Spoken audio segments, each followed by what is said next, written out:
One thing that doesn't change here in Cannes is the obsession with stardom, causing a stir even among the ultra-sophisticates of the French film world.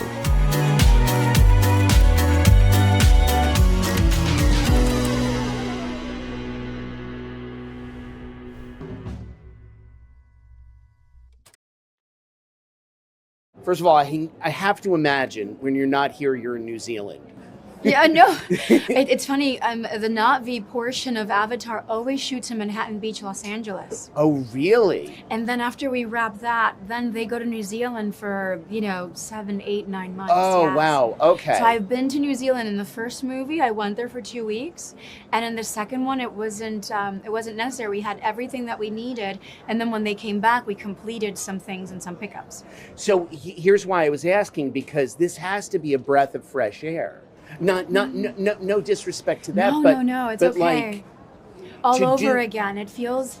This is like you get to get your hair down, get out your tap shoes. How did he know you could sing, and how did you need to convince him or any of that? No, I did an interview audition via Zoom. It was very late for him. It was like the afternoon for me, early afternoon for me, and we had great conversations, and I sang.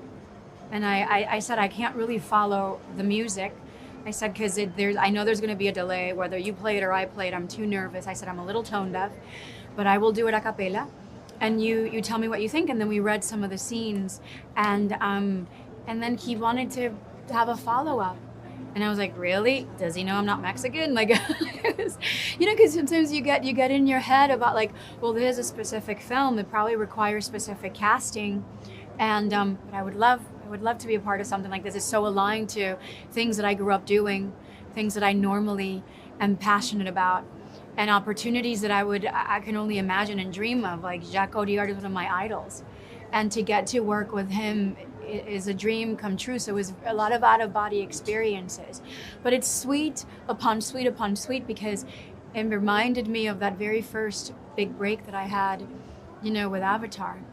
Yeah. I was walking into a field that, yes, I'm very passionate about science fiction, but I was working with somebody that, even though he was one of my favorite directors, it was unimaginable that I was ever going to get a chance to work with him and do a character that gave me so much, year after year. And I built a career off of Neytiri.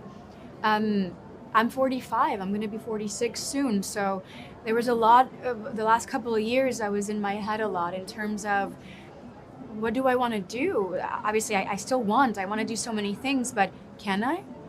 Am I even going to be given these opportunities? It's repurposeful.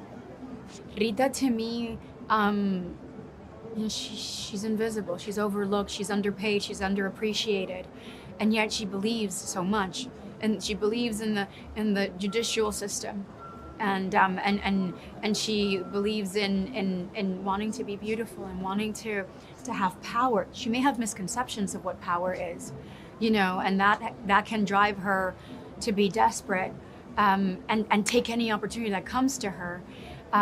So I was living in that space for her. And once again, the theme around immigration, I built a whole backstory for her in order for me to justify why a Dominican woman would be in Mexico. So the whole themes of immigration were very prominent. Once again, I just did a film with my husband about immigration and conflicts at the border in the United States, so that was still very fresh with me. And when Jacques invited me to be a part of it, I said, but are you aware that I'm not Mexican? He goes, I didn't really see the difference, but if for you need to build something to get there, do it. In terms of prep, was it like a month process? Was it a 2-month process?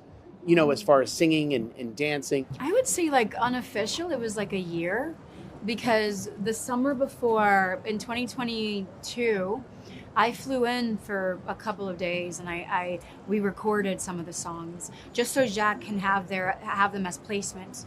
And then there were various conversations like once a month that I would have on the month leading up to arriving in Paris, I would say in March of last year. We didn't begin to shoot until May, late April or early May. So I had a month and a half, a good 2 months to really kind of immerse myself into this. I was so afraid. I was having so much anxiety, not just because of the dance and the music. That to me was muscle memory, I guess. And you lean in and the body does, the body keeps the score, as they say. It was more keeping up with Carla. Carla was playing these two characters, and Carla had surrendered so much into this world that I wanted to make sure that she can lean on me, that I wasn't going to let her down, I wasn't going to let Jack down, that I can keep up, that I had what it takes, because sometimes, imposter syndrome kicks in the most inopportune times, and I've been wanting to continue growing as an artist and challenge myself and showcase everything that I love about what I do, that I don't get to do sometimes, but I get to consume it by watching others do it. So I was afraid, but Jack was so supportive. And there were times when he was like, you build whatever you need to get there and have fun. Real quick, are you still going to Manhattan Beach to shoot? We will. Okay. Actually, You're in 4 now? It's like yes. 4, maybe 5? Yes, that is the goal. Let me tell you. Volcano people? Being in Pandora has also been a very powerful and life-changing milestone in my life, and I will never take that for granted. But I hear there's evil volcano people. Or is it... Oh yes, brace yourselves, and new characters also. Super. New Thank actors. You. Thank you. Amazing movie. Thank you so I much. mean it.